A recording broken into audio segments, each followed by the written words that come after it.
농지 경매를 보다 보면 농지의 불법적인 건축물을 어떻게 해결하고 또 어떤 식으로 빠져나오는 거에 대한 것은 여러 번 이야기했어. 그렇죠. 그런데 조금 특이한 케이스가 하나 있더라고. 아, 네. 농지에 불법적인 건축물이 아니라 합법적인 건축물이 들어선 물건은 어떻게 해야 되나? 아니, 농지에 건축물이 있으면 대지로 바뀌어야 되는 거 아닌가요? 그런데 그렇게 되지 않았더라고. 그렇군요. 대지로 바뀌지 않은 상태에서 경매에 나왔는데 이런 물건은 어떻게 접근해야 되는지 한번 좀 보겠습니다. 네, 사건을 보겠습니다. 2022 타경 4538 사건이고요. 소재지는 경기도 여주시 세종대학면 용운리에 있는 농가 관련 시설로 나와 있습니다. 면적이 1297평이고요. 그 중에 건물이 있는데 72평입니다. 그리고 제시의 건물도 12평 정도 있고요. 이 건물이 이제 72평 정도 되는 건물이라는 거죠. 그리고 감정가가 5억 2,500인데 최저가 한번 유찰된 상태에서 3억 6,700 정도로 저희 현미경 회원분이 낙찰을 받으셨습니다. 이 회원분이 입찰가를 선정할 때 고민을 많이 했거든. 네. 이번에도 유찰이 될 것이다. 한번 참을 것이냐 아니면 이번 최저가에서 살짝만 올려 써서 낙찰을 받느냐. 다들 이런 고민 한 번씩 하잖아. 그렇죠. 네. 그래서 이 낙찰 금액을 보면 최저가가 3억 6,700인데 앞자리만 살짝 바꿔보겠다라는 의지가 지금 보이죠. 네, 그래서 앞자리만 7로 바꿔가지고 뒤에는 이제 본인만의 어떤 시그니처겠죠. 시그니처로 해가지고 이렇게 입찰을 해서 낙찰을 받았네요. 낙찰 가격에 대해서 불분명한 건 없어.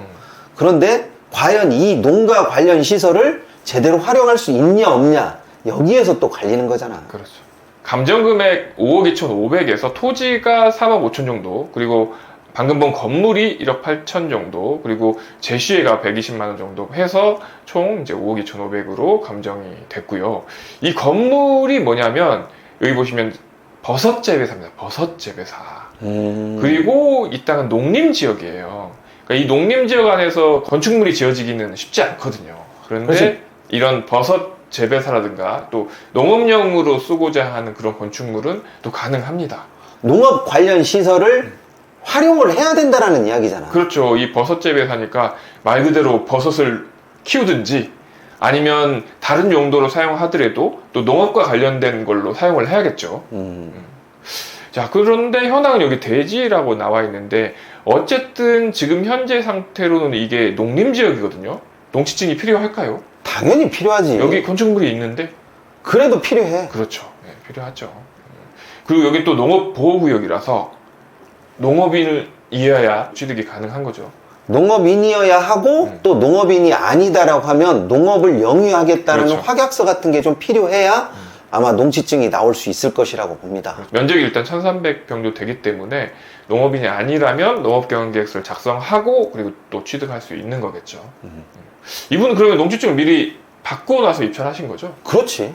그렇게 해야 또 안정적인 거니까 항상 입찰하시기 전에 농지증을 미리 신청하시고 입찰을 하는 거를 추천드립니다. 자, 여기 보면 이 법원 문건 접수 요약 보면 건물의 건축 인허가 사항의 유효성 그리고 변경 사항에 대해서는 별도로 확인 요함 이렇게 되어 있네요. 근데 이 사진에 보니까 이 건축 허가가 됐다고 이렇게 표지판으로 또 친절하게 안내가 되어 있네요. 그리고 뭐 건축주라든가 또 이 시공자 또 설계자 부분도 명확하게 이렇게 나와 있어서 건축은 잘 되고 허가까지 이렇게 난 걸로 보여지죠. 허가는 되어 있는데 허가만 되었다고 해서 건축물이 뚝딱 하고 들어오나? 그건 아니죠. 아니잖아. 그렇죠. 그러니까 이 건축 허가 표지판만 보고 달려드는 사람은 없겠지만 이것을 보고 이거 쉽지 않은 물건이네 하고 포기하는 사람도 분명히 있을 거야. 그렇죠. 자, 건물은 그래도 튼튼하게 잘 지어진 것 같아요. 판넬조로 되어 있지만. 그렇지. 여기를 농가 창고 시설로 활용을 하든 뭐 버섯 재배사로 이용을 하든 뭐 다른 쪽으로 육묘장이나 농업 관련 시설을 이용을 하든 상관은 없는데 그 쓰임새가 반드시 농업 관련된 그런 물건이어야 한다라는 거지. 그렇죠. 도로도 뭐 넓지는 않지만 뭐 1톤 차량 한 대 정도는 그냥 편하게 지나갈 수 있는 정도는 되는 것 같아요. 여기를 보다 보니까 딱 진짜 버섯 재배하거나 아니면 농업 관련 시설만 딱 할 수 있게끔 입지가 그런 식으로 형성이 되었더라고. 이 세종대왕면이 앞으로 개발이 되거나 아니면 산업단지가 되거나 그런 쪽은 아니라는 거죠. 그렇지. 땅값이 뭐 그렇게 드라마틱하게 움직이거나 그럴 만한 곳은 더더욱이나 하냐. 말 그대로 정말 농업할 사람만 입찰을 하면 좋겠네요. 그래서 과연 이번에 들어가야 되느냐 아니면 한 번 더 참아야 하느냐 이거를 굉장히 많이 생각을 했지.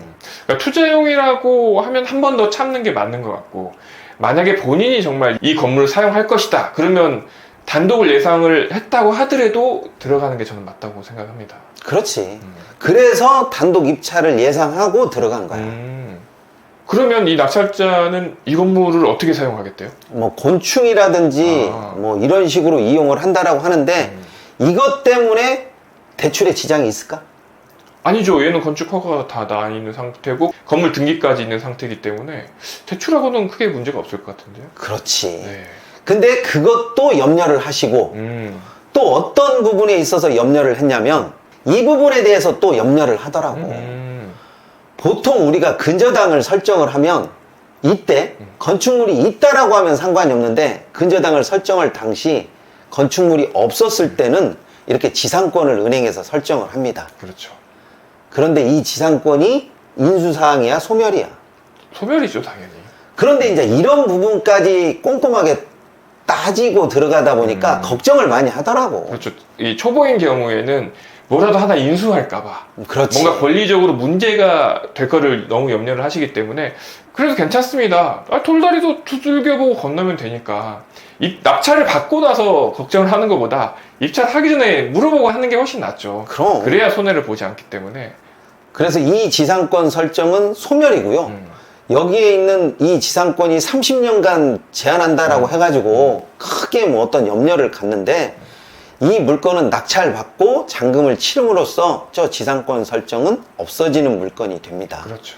그럼 문제 될 게 없네요. 이 지상권도 사라지고 이 건물도 등기가 되어 있는 물건이고 그리고 토지도 포함 그리고 이 건물도 포함. 다만 아까 제시외 120만 원짜리 그거 빼놓고는 다 온전한 물건이기 때문에 낙찰받아서 대출받고 사용하는데 크게 문제가 없을 것 같은데요. 사용하는 데는 크게는 없지만 우리가 투자적인 측면으로 봤을 때 그렇게 높은 가치를 가지지는 않습니다. 다만 낙찰자가 이 물건을 이용해서 어떻게 수익을 뽑느냐라고 하는 것은 그거는 개개인의 성향과 그 투자 안목에 따라서 다른 거기 때문에 그 부분은 향후에 어떻게 펼쳐질지는 그렇죠. 모르겠어. 그렇죠. 그 이후로는 정말 낙찰자의 이제 능력인 거죠. 그렇지. 본인이 뭐 건축 사업이 됐든 다른 농업 사업을 잘 하셔가지고 또 그게 번창하게 되면 이 토지하고 건물의 가치 플러스 또 무형의 그런 가치들까지 다 합쳐지면 또 훨씬 큰 이익을 가져올 수 있는 거죠. 그렇지만 또 이런 물건으로 농지연금을 준비한다. 또 이런 물건으로 농지연금의 인적 요소를 채우겠다. 어느 것을 선택하셔도 상관은 없는데 그게 반드시 자신에게 이득을 가져올 수 있는 것인지 아니면 내가 이 물건을 가져옴으로써 어떻게 스트레스만 계속해서 누적하고 있는 것인지 이런 부분은 꼼꼼하게 따져 보셔야 됩니다. 이런 물건 같은 경우에는 꼭 사용한다고 하는 사람이 나왔기 때문에 해보라고 했던 거지 투자적인 측면에서 내가 잘 알지 못하는 상황에서 입찰한다라고 하면 저는 무조건 말렸을 겁니다. 저도 말립니다. 그래서 잘 알아보고 하시고요. 이쪽 세계가 아는 만큼 보인다고 했으니까요. 될 수 있으면 좀 돌다리도 좀 두드려 본다라는 생각으로 그렇게 꼼꼼하게 체크해 보시고 확인하고 그렇게 입찰하셨으면 좋겠습니다. 네, 이번 시간은 여기까지 하도록 하겠습니다. 감사합니다. 감사합니다.